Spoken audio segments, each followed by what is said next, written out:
Magandang araw po mga boss, at welcome back po dito sa ating YouTube channel.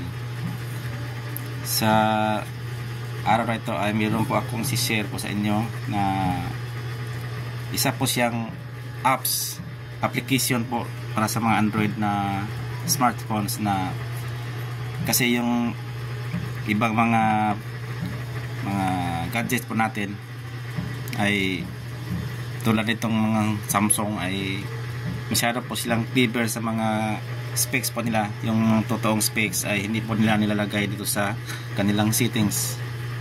Pero mayroon tayong laban dyan, kasi mayroon tayong apps na para makita yung lahat ng kanilang nasa loob nitong phone.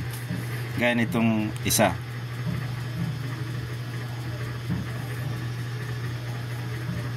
itong dito sa kanyang nakalagay sa kanyang yan lang yung nakalagay sa kanyang settings. Yan mga lumang cellphone na po ito mga boss. Galaxy G7 Core. Yan yung kanyang mga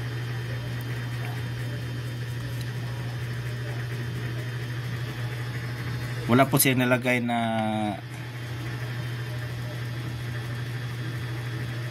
yan, wala siyang nilagay kung ano yung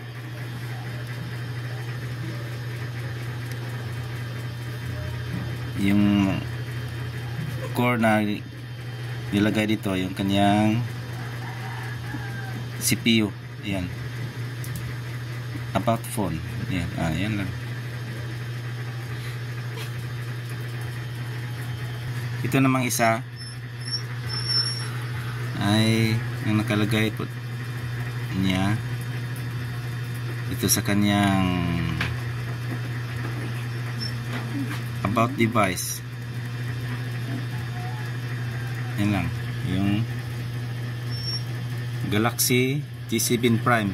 Yan lang.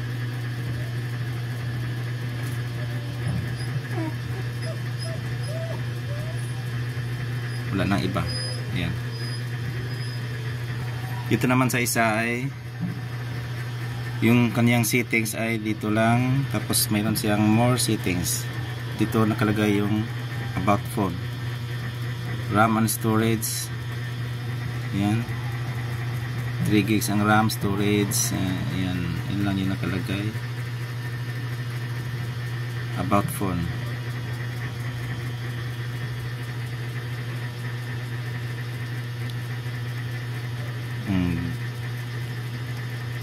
Ito lang, hindi siya kumpleto mga boss.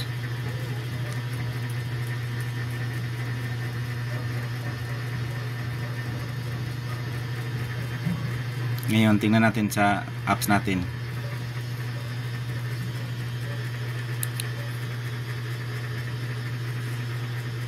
Itong apps na itong CPU Z. Yan, click mo lang yan. Yung apps na yan na mada-download lang sa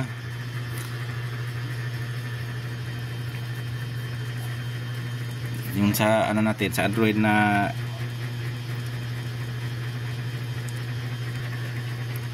pwede din ma-download sa Play Store. Yan mga boss. Dito makita yung kanyang CPU ay Exynos Samsung 1.5 GHz. Ayan, Octa 7870. Yan, course 8 course. Yan, kumpleto po siya. Yung kanyang mga CPU kasi 8 course po yan sa device. Yan,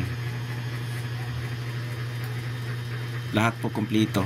Yan, system, ayan, Android 9. Yung battery, thermal, sensors, meron pa diyan.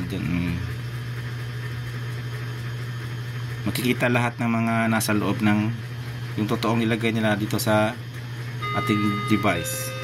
Dito naman sa itong Vivo Y9 ata yung nakalagay na model. Pero model tagala niya MT6750. Yan, course 8.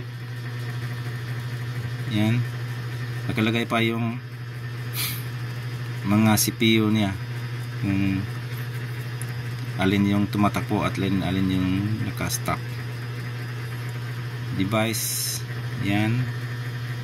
System, yan, Android 7. Yung battery, thermal, sensors, yan, marami siya nakalagay dito. Yan lang mga boss. Basta lahat kompleto siya ng mga detalye. Dito naman sa isa mga boss,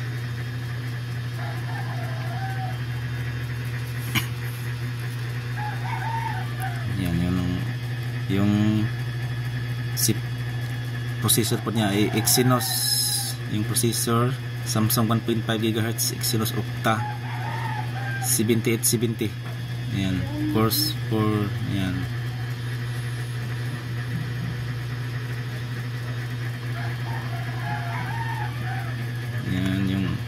yan Android 6.0.1.